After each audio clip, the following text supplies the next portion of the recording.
Bonjour et bienvenue à ce 7e épisode de La Liberté à la porte. La Liberté à la porte qui est une émission de web télé, d'entrevue, qui est diffusée notamment sur Internet. Et vous pouvez toujours nous livrer vos commentaires, vos questions sur notre page Facebook La Liberté à la porte.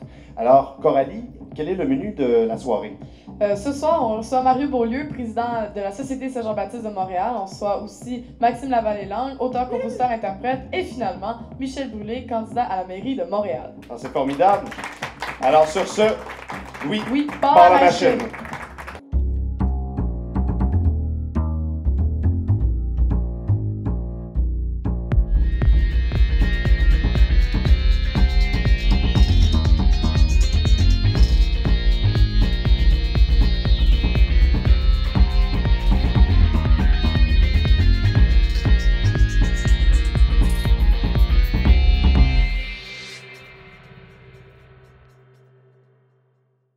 Et maintenant, veuillez accueillir, s'il vous plaît, notre premier invité, M. Mario Beaulieu.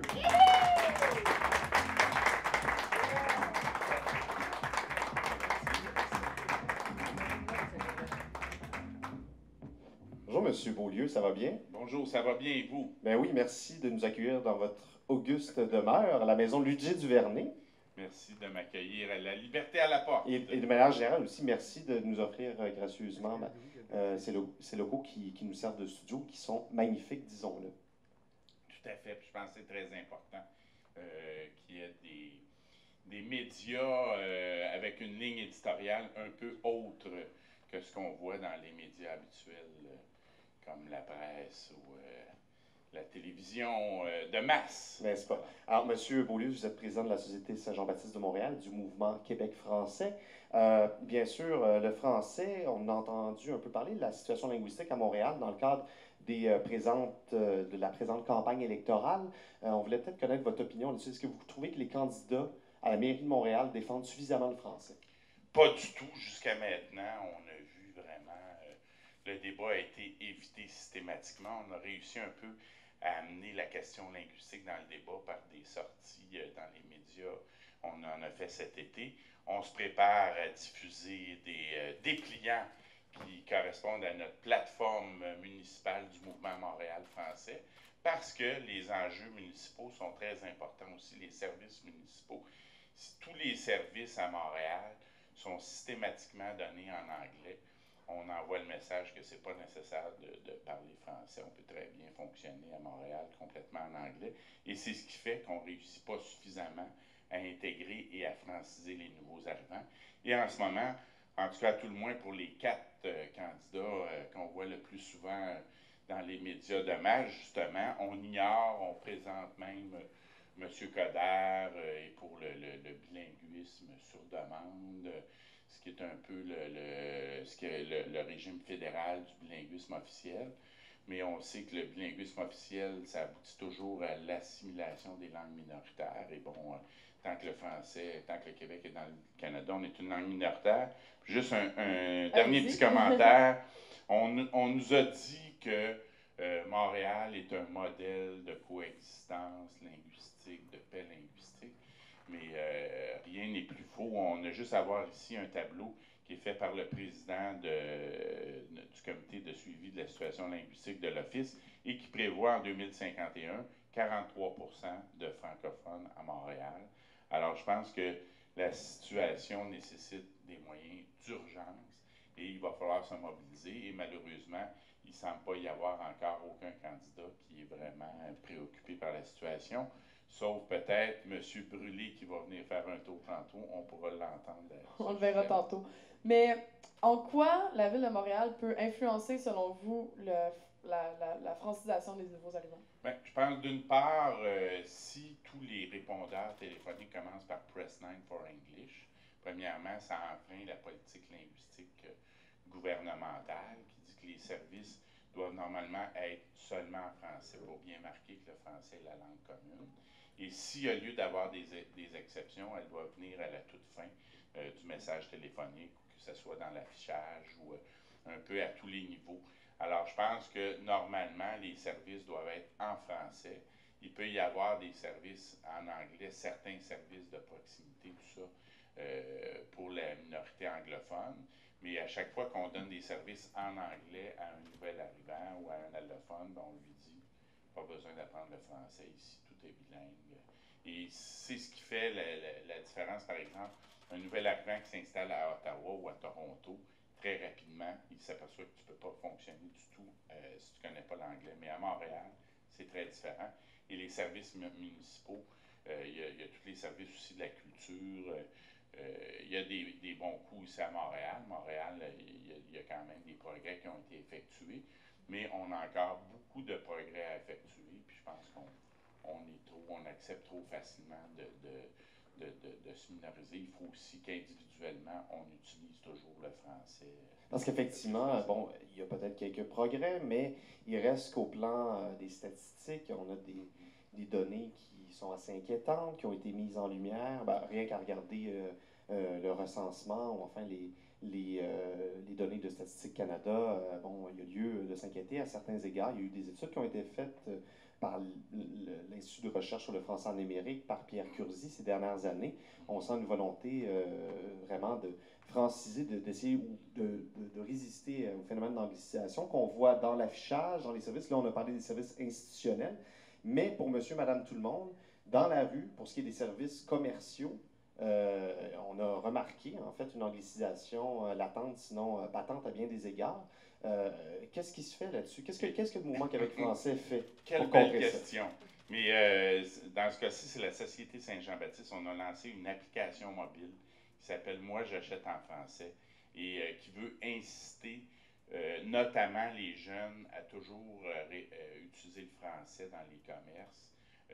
On sait que, bon, il y a une tendance à Montréal, 77% des jeunes, disons, de 18 à 30 ans passent automatiquement à l'anglais quand ils sont servis dans une autre langue. Et chez les jeunes francophones, c'est 56%. Alors, je pense que c'est intéressant. Alors, vous pouvez aller dans un commerce, vous allez sur acheteenfrançais.com, vous téléchargez cette application et c'est pour encourager les commerces qui offrent d'excellents services en français. Vous pouvez les évaluer, les photographier, les situer sur une carte géographique.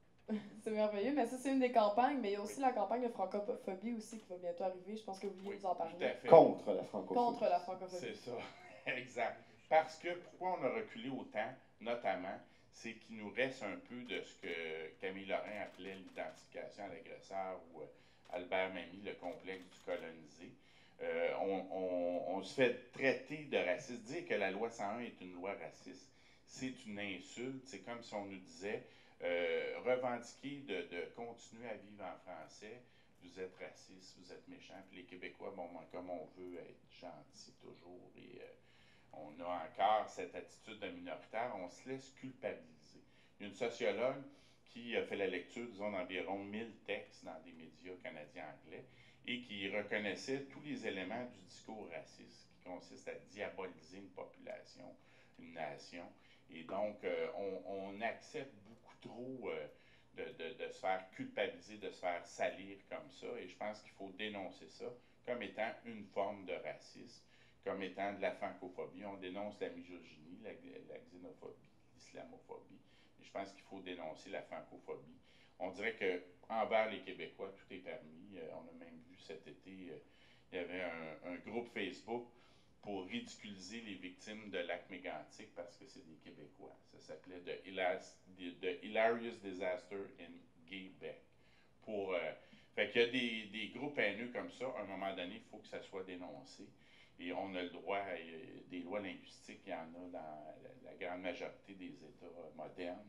Donc, on a le droit de revendiquer, de continuer à vivre en français sans se faire traiter de raciste. Bien, totalement. Ben, on va surveiller, dans le fond, toutes les campagnes que vous avez dit. Donc, il y a l'application mobile de Moi, j'achète en français. Il y a aussi, on va suivre la campagne francophobie et aussi la plateforme municipale pour le français à Montréal. Donc, merci beaucoup, Mario Beaulieu. Merci et longue vie à l'émission La Liberté à la porte. Merci beaucoup, bonne soirée. Oh, salut vous autres! Ben, salut à toi. Ben oui, c'est moi! Puis Maxime Lavallée-Langue, c'est ça? ouais. T'as quel âge, Maxime? Ben, j'ai juste d'avoir 20 ans. Hey, t'as un beau nom en passant. Toi aussi, un beau nom. On s'entend là-dessus. Puis, Maxime Lavalée-Lang, t'es auteur, compositeur, interprète, mais tu fais pas juste ça, tu fais aussi de l'interprétation, entre autres, de tunes des colocs. Oui. Ça vient d'où cette passion-là pour les colocs? Ben, en fait, j'avais écouté le film, puis je trippais bien. Dédé? Ouais, le film Dédé. Très émouvant. Très émouvant, oui. Puis il y a aussi Jerry Boulet qui est bien fun. Mais genre, j'ai été voir ce film-là et puis j'ai rencontré les colocs dans un spectacle. Ils m'ont fait brailler, puis je comprenais pas pourquoi. Puis j'étais allé les voir dans les coulisses. Et puis le gars, il m'a regardé. Puis moi, j'étais habillé en pyjama. Okay. Puis il m'a regardé, il a fait qu'est-ce que c'est ça? Puis après ça, il y a quelqu'un qui a parlé de moi, puis genre, il m'a permis de faire un spectacle avec lui. Puis genre, les colocs sont tellement genre gentils, là, c'est incroyable. Ils m'ont permis, ils me connaissaient pas, mais ils m'ont permis de faire une tune. Ben, en fait, ils m'ont permis de faire un spectacle le 31 mai, genre, il a passé, là. Genre, un bon 2h30 de show. C'est une grosse source d'inspiration pour toi. Puis Ouais. d'ailleurs, on m'a dit que le 25 octobre, tu faisais un show hommage au coloc. Ouais, c'est vrai, ça. Ça Hey, se passe où, ça? tu connais donc bien des affaires, ça. Ben, je sais, on a des recherchistes très efficaces. Ben ouais, en fait, ça va se passer à l'Exode du Vieux-Montréal. C'est 5$ le billet, Ah. 2,50$ la bière. C'est limité, hein, le nombre de billets. Ouais, mais. Sauf ça, on Ouais. va dire ça. Ouais, c'est parce que l'affaire, c'est qu'on peut avoir, je pense, 160 personnes ou 200 peut-être. Puis je sais que l'année passée, on est arrivé à 160. Puis, tu sais, c'était pas encore connu. Mhm. Mais c'était un peu connu. Mais genre, là, c'est. Ouais. En tout cas, là, vous allez Casser la baraque! casser la baraque. Ça va être. Donc, on invite tout le monde à y être le 25 octobre. Et là, quelle pièce vas-tu nous jouer, Maxime? Ben, vu que je veux garder une petite surprise pour l'hommage au coloc, je vais faire une chanson qui parle des femmes. Une chanson de ton cru. Ouais, une chanson de moi qui parle des femmes du Québec, parce qu'au Québec, ben, moi je trouve qu'on est doté de jolies demoiselles si quelqu'un peut tourner la carrière. Les plus belles au monde. Non, ok. Check par là-bas. Ouais, non, ok. Mais il est trop gêné, il est timide, désolé, ils sont trop jolis. Ça va finir par débloquer. Bon, alors, ben, je te laisse. Comment s'appelle ta tune? On peut l'appeler les femmes. OK. Ben, les femmes, mesdames et messieurs.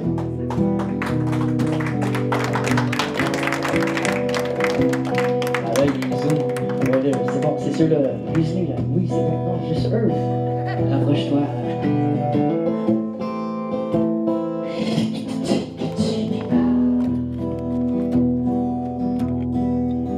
J'aime les femmes, je les caresse. J'aime le sexe et la tendresse. Je leur ferai la cour, si tu le veux, à chaque jour. Je sifflerai des mots d'amour et je ressens de la faiblesse face à de jolies fesses. Que je ferai l'amour, si tu le veux, à chaque jour. Je sifflerai des mots d'amour.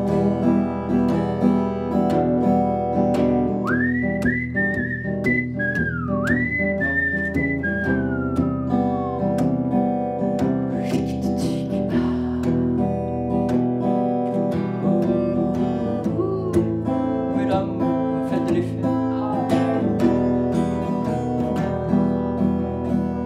Je devrais peut-être m'excuser de certains propos un peu vulgaires. Je n'y peux rien, moi. Je suis comme un animal, un être humain, tout ce qu'il y a de normal. Et à vous regarder, vous aussi, vous devriez peut-être y songer. Vous êtes belles, mesdames, et monsieur aussi, vous êtes beau comme Mario. Oh.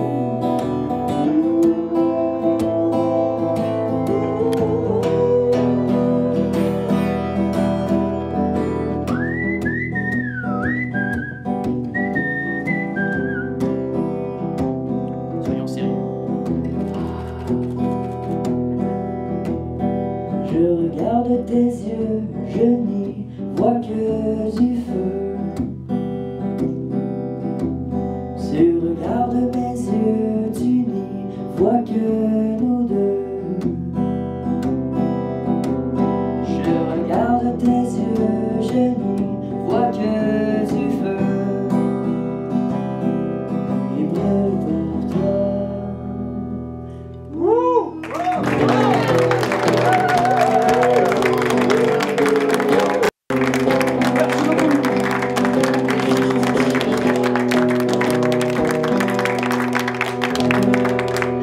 Maxime Laval-Langue.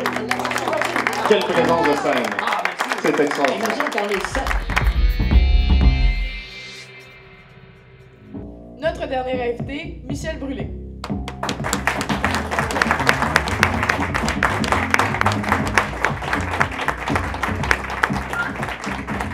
Bonjour, M. Brûlé. Bonsoir. Donc, Michel Brûlé, vous êtes candidat à la mairie de Montréal, même si certaines personnes ne le savent même pas. C'est dommage, mais c'est ça. Vous êtes éditeur, vous avez fondé les éditions des Intouchables en 1993. Vous avez acheté aussi les maisons d'édition Langto et vous les avez rebaptisées les éditions Michel Brûlé. Et le Loup de Gouttière rebaptisé les éditions Cornac. C'est bien ça? C'est bien ça. Est-ce que, on va rentrer tout de suite dans les questions, est-ce que vous trouvez que les médias vous ont ignoré par rapport à votre candidature? Bien, c'est sûr qu'au début, je me suis présenté comme candidat indépendant.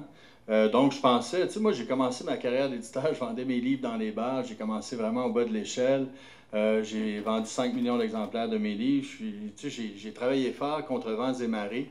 Et j'ai toujours été un gars idéaliste, j'ai toujours dénoncé le copinage, ce que j'appelais la mafia littéraire. Dans le fond, tu sais, des commissions Charbonneau, pour en avoir un peu partout au Québec, dans toutes sortes de domaines. Puis j'étais convaincu, avec le profil que j'avais, qu'on allait me donner plus de visibilité.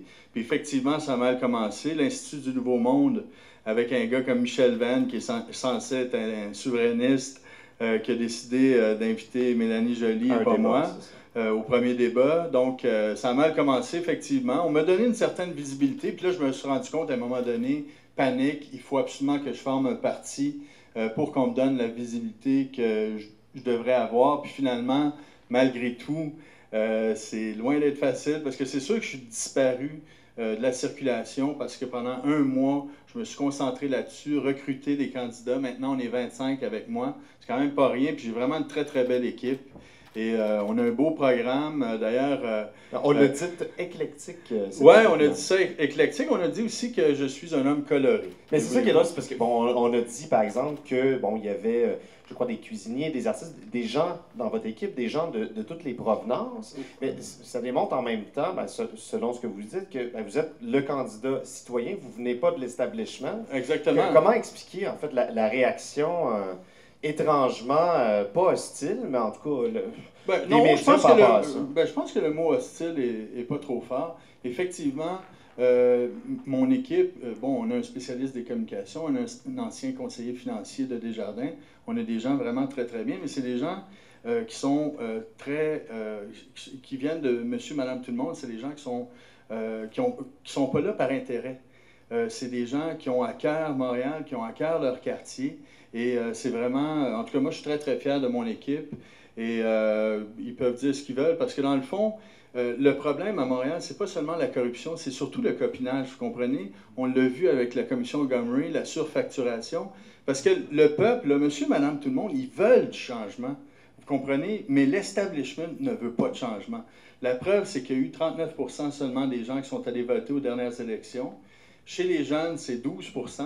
Et là, maintenant, on se retrouve 4 ans plus tard. En 2009, on avait Richard Bergeron, on avait Harel. Maintenant, on a Harel et son alter ego fédéraliste, Marcel Côté. J'espère qu'il n'était pas assis sur cette chaise. Et donc, on a ensuite Denis Coderre qui a pris la place de Gérald Tremblay à Union Montréal 2.0. Et on a Mélanie Joly, qui est supposément la fille, là, tu sais, le nouveau visage, quelqu'un d'extraordinaire. Mais il ne faut quand même pas oublier que Mélanie Joly, c'est l'organisatrice de Justin Trudeau. Elle a siégé au Conseil supérieur de la langue française. Tout ce qu'elle a fait, c'est d'attaquer la loi 101. Ensuite de ça, elle a siégé aussi à la Régie des rentes du Québec avec Marcel Côté, vous comprenez? Donc, c'est pas rien. Et tous ces gens-là sont contre la charte, sont pour la partition, disons-le. Moi, je vous poserai des questions en rafale. OK, mais je voulais juste terminer. Vous abordez plusieurs points. Allez-y. Okay. Allez-y. Non, mais juste terminer, c'est que quand je parle de partition, c'est quand même, ça me met hors de moi. Parce que Montréal, c'est la métropole du Québec. C'est pas la banlieue d'Ottawa. Vous parlez de M. Côté. On parle de M. Côté, mais on parle de Coderre aussi.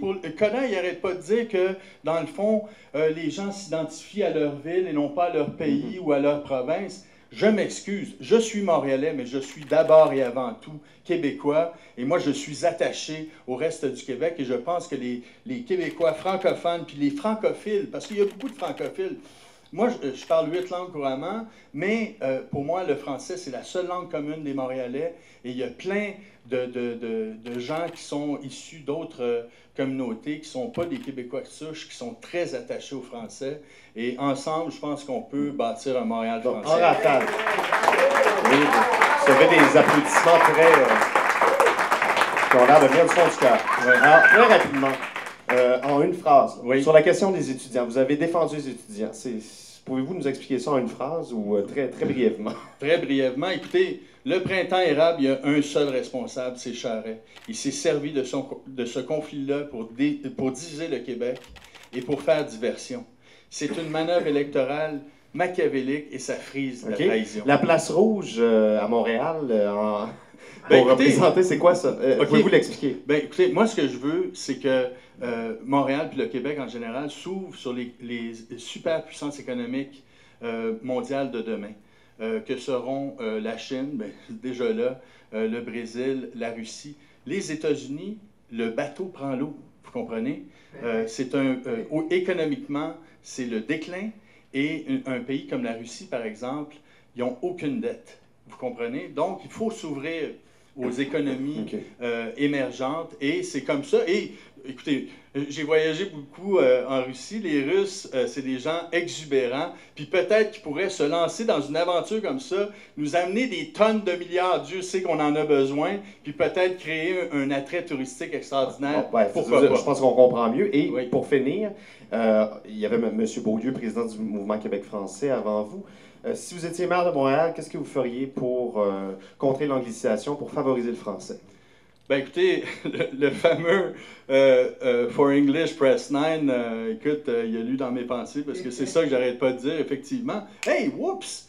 For English Press 9, t'appuies sur 9 puis t'évacues de Montréal français. C'est quand même grave, là. Le premier article de la Constitution de l'Hôtel de Ville, c'est que Montréal est une ville d'expression française et ça ne veut absolument rien dire. C'est une coquille vide. Moi, mon rêve, et demain, j'invite les gens à aller à Mégaphone, je vais passer à 8h moins 3. Et la dernière phrase, je vous l'ai dit en exclusivité, parce que le thème, c'est « Si je suis élu dans 10 ans ». OK? Donc, qu'est-ce qui se sera réalisé dans 10 ans? Donc, ma dernière phrase, la voici.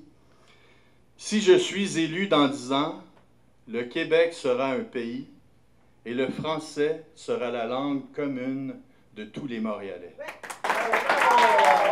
Alors, sur ça, on espère vraiment que ça va se réaliser. On aimerait ça que ce soit plus tôt. À 8h moins 3, ça va se réaliser demain. Ça, c'est sûr. Vendredi dernier. Vendredi dernier, en fait. OK, oui, donc, vendredi dernier. vous avez tous manqué ça, sauf les gens. Retour dans le futur. Donc, merci beaucoup, Michel Brûlé. C'est ce qui met à fin déjà à notre émission. Merci beaucoup, Maxime, à toi. Merci, Coralie. Et on vous rappelle que si jamais vous voulez venir assister à l'émission, c'est les jeudis à 6h à la Société Saint-Jean-Baptiste de Montréal. Et sinon, à la semaine prochaine. À la semaine prochaine.